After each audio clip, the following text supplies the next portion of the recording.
Pinas lumobo bilang ng may trabaho. Tuloy-tuloy ang pagpapaigting ng gobyerno sa mga estratehiya nito upang lumikha ng mataas na kalidad na mga oportunidad sa trabaho para sa mga Pilipino dahil nananatiling matatag at nababanat ang labor market sa bansa na pumapasok sa record low unemployment rate noong Hunyo taong 2024, ayon sa National Economic and Development Authority, NEDA. Iniulat ng Philippine Statistics Authority, PSA, nitong Miyerkules, ika-7 ng Agosto, na ang unemployment rate ng bansa para sa Hunyo taong 2024 ay bumagsak sa kapansin-pansing 3.1% mula sa 4.5% noong Hunyo taong 2023. Ang rate na ito ay tumutugma sa record low na itinakda noong Disyembre taong 2023, na minarkahan ang pinakamababang unemployment rate sa halos 2 dekada. Sa mga tuntunin ng magnitude, ang Pilipinas ay nagtala ng 50.3 milyong mga individual na may trabaho, kung saan ang sektor ng serbisyo ay nangunguna sa trabaho, nakatumbas ng 58.7% ng kabuoang populasyon na may trabaho. Ang makabuluhang paglago ng trabaho ay naobserbahan sa mga sektor ng konstruksyon, dagdag 738,000, at pagmamanupaktura, dagdag 353,000.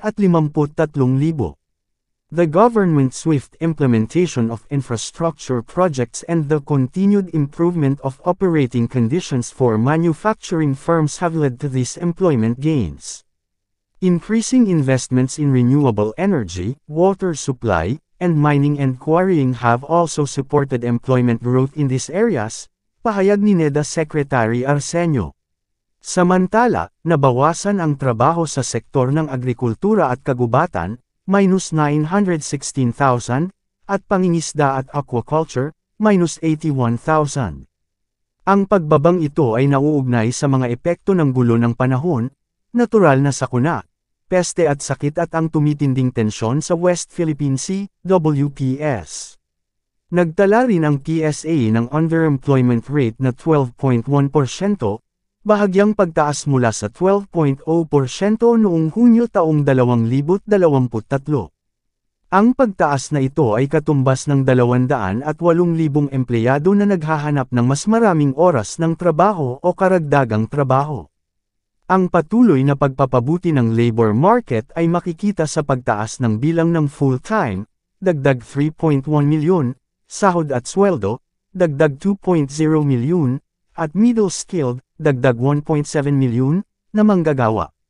Bukod dito, nagkaroon ng malaking pagbaba sa part-time, minus 1.5 milyon, at mahinang trabaho, minus 521,000, kumpara noong nakaraang taon. Upang mapanatili ang mga tagumpay na ito, magpapatuloy tayo sa pagpapabuti ng klima ng negosyo ng bansa upang makaakit ng mga pamumuhunan na bumubuo ng mas mataas na kalidad na mga trabaho. Haharapin ng gobyerno ang mga bottleneck at pabilisin ang mga proseso upang matupad ang mga pangako sa pamumuhunan at anihin ang mga benepisyo ng mga reforma sa liberalisasyon, sabi ni Balisaken. Idinagdag pa ni Balisaken na ang pamahalaan ay patuloy na magpapahusay ng produktibidad sa pamamagitan ng pagpapagana sa paggamit ng mga umuusbong na teknolohiya at pagbibigay ng kasangkapan sa mga manggagawa sa pamamagitan ng upskilling at reskilling. MIF Kasagpa subscribe for more videos.